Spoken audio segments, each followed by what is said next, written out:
Putang ina mo! Putang ina mo! What's up YouTube? It's your boy Dashing Kevs bringing you the semifinals of the PML Draft League. I am the coach of the Duterte Durants, and this week we will be rematching Jadon from our week 2 game. I threw the game last time we played, so hopefully we can win this time. Our team consists of Mega Sableye, Blaziken, Azumarill, Porygon 2, Quillfish, Dugtrio, Gligar, Volbeat, Stunfisk, Cassinian. His team consists of Mega Medicham, Aegislash, Talonflame, Incineroar, Vaporeon, Tangela, Palossand, Noivern, Torkoal, Slowking. He may bring the same mons as last time since he did win. Looking at team preview, he does not bring the Aegislash and Talonflame, but opts for the Noivern and Torkoal instead. That's very interesting. Noivern is the biggest threat here as I do not have any mons that outspeed it aside from multiple boost Blaziken. But hopefully we don't get hacks too much here. Let's check out the battle and see how it went. So I lead off with my Stunfisk as he leads off with Incineroar, revealing the Intimidate version, which is normally the ability it's normally ran at. He decides to go for Fake Out and gets the static paralysis here. Um, Me personally, I didn't really care if he got paralyzed or not. It wasn't really a factor for me. I guess it's possible that we may outspeed it this time. If he didn't put any speed investments on it, because that's really how it works. So we are able to outspeed actually and get up the rocks.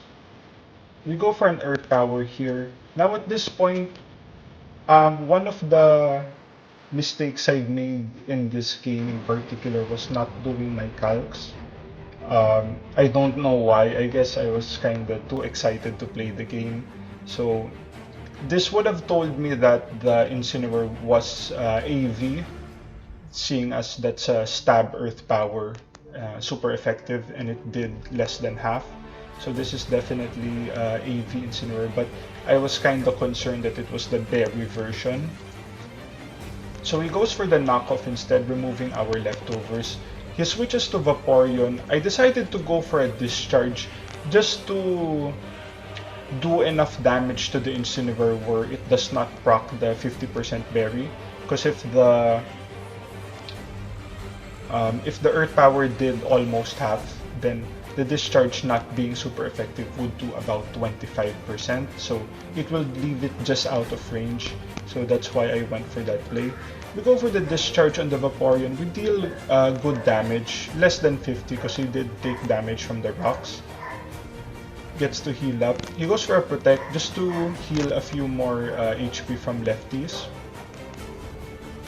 He goes for a Scald that's gonna take a large chunk from us. We get burned, doesn't really matter. We just try to do as much damage as we can with the second discharge. He goes for a protect, that's fine. We go for the discharge and we're gonna tick down to the burn. So it's already 5-6 as of the moment. We go for Blaziken, and knowing that we are the Paso Berry, we go for the SD as he switches out to Torkoal. I go for the Protect just to see what it wants to do and get another speed boost here. Not being concerned of what it may do, I go for a second SD. That may or may not be the biggest mistake that may or may not cost us the game. We'll have to see.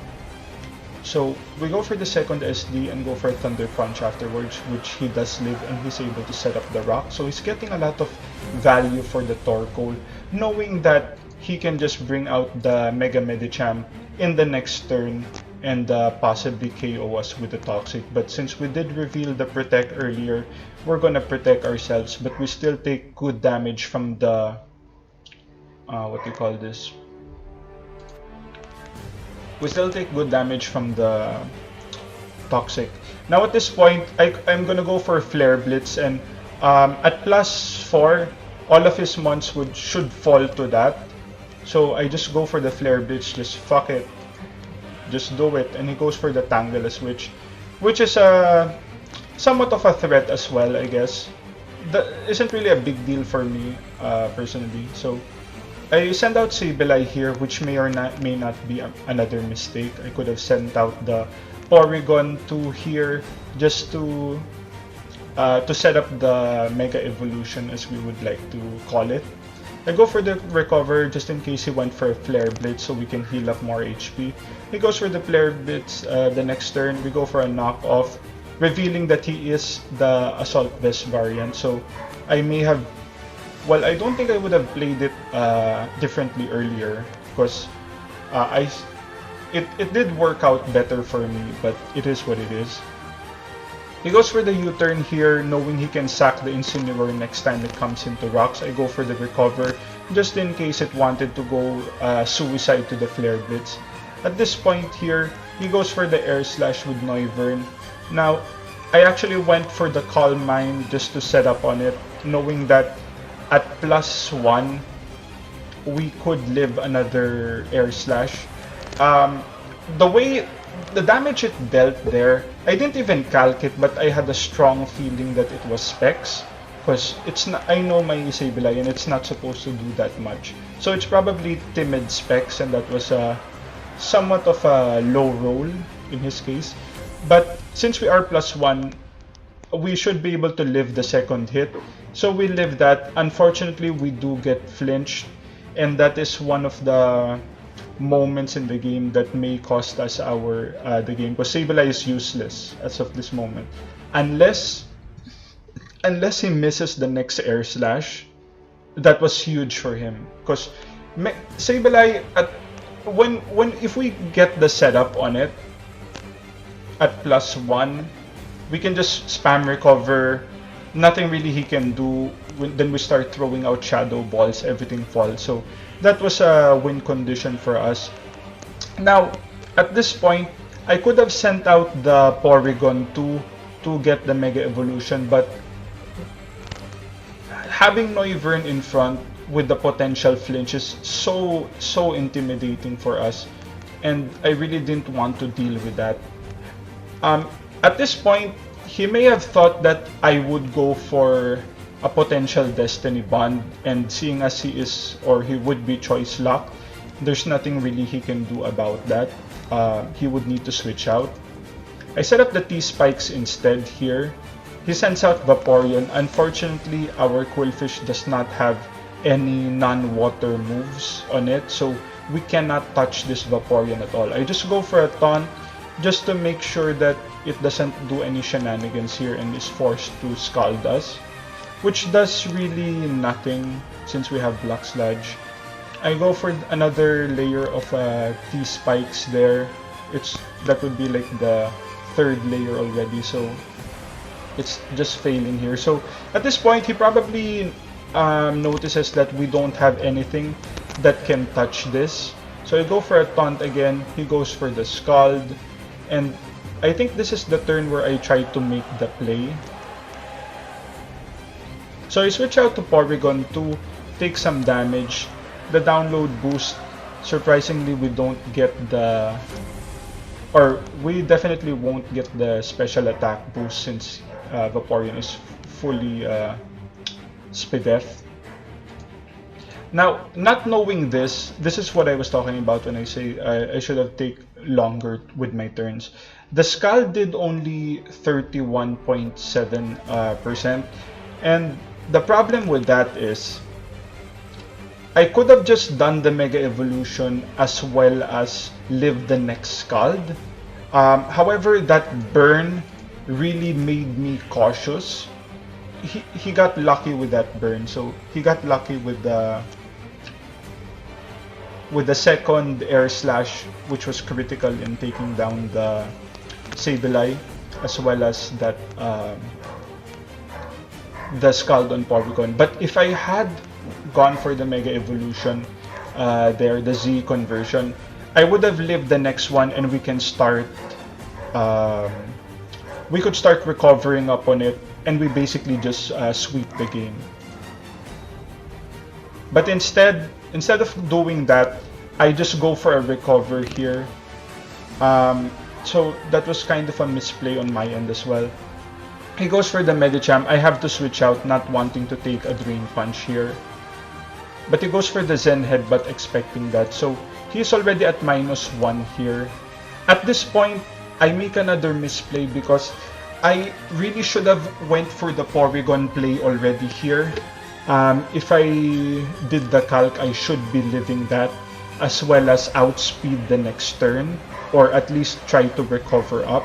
Because I don't think the Drain Punch from Medicham would take us out the next turn, since we will be losing the normal type, so it won't be super effective anymore. But it is what it is. He goes for the Zen Head, but it actually does 48%. So I kinda made the misplay here because I wanted to go for I went for knockoff here just to make sure that he doesn't switch out, or the mon that would switch in would take a decent amount of damage. I don't really have play rough on this set, so if the Vaporeon came in, it takes the knockoff there and removes the lefties.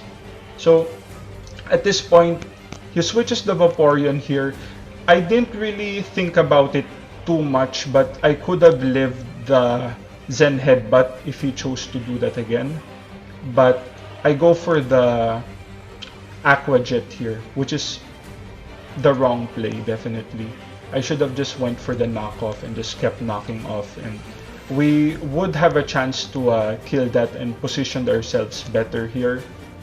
But it is what it is. He goes for the Wish, I go for the knockoff. He brings back the Medicham here. He goes for the Fake Up just to stall the turn for the Wish. He gets the Wish back. And at this point, there's really nothing we can do. He goes for the Thunder Punch. Well, he could have went for the Thunder Punch earlier, but at least that would put him at -1 without that switch. I go for the Porygon, and we are gonna be losing the game 2-1, or 2-0 rather. So a very good game from Jadon. I definitely made a lot of misplays there. Too many to count. The multiple times I could have set up the Porygon. It's really something that I need to learn more as a battler. Recognizing win conditions, even though I could have just set up the Porygon first and had Blaziken as the second option, but in this game I went for the Blaziken first. Seeing as I did have the Protect there, I could have Protect the first turn against Medicham if we ever had to clash, like straight up. I could Protect and outspeed it the next turn, and after 2 speed boost, we would be outspeeding the Noivern as well. But it is what it is. That will be the end of our PML season. I like to throw a shout outs to David for inviting me to the league, as well as some of the admins, Luke, Joe, and the others, for gelling some of my mons and helping me with updates about how the draft is going. Special shout outs to Yasuna, the god, for helping me do mock battles for the league. So a good amount of my success in the league was because of those mocks and helping me build teams as well. We may have not won this league, but I'm still satisfied with my performance. I did not really. It wasn't really my goal to win the league. I just wanted to make playoffs because this is my first league, so you can't really expect too much. The players here are very experienced. Some of them are not really that good, but some are just beasts, you know. So I'm satisfied in a way that not only did I make playoffs, but I was like the first seed in our division. So when it comes to draft formats, people don't just look at who won the league or who was semifinals. Um, you would put a lot of value to who was also the #1 seed during the regular season, because that just means that you are very consistent. So Pokemon is a very inconsistent games with, hacks, mischance, paralysis, all that stuff, flinches. So it's almost impossible to be consistent in such a game. So the fact that we were able to get first seed in our division was really like the icing on the cake for me, and as well as reaching semi-finals. We could have definitely won this one. Uh, we made some obvious bad plays as well. So hopefully in the next seasons, I try to make a mental note of taking longer with my turns just to make sure that I am making the correct play. So if you guys like that, hopefully we can get started in another league, and we'll go from there. So like, comment, and subscribe. And it's unfortunately it was GG. It's Jaden this time. Thank you for watching.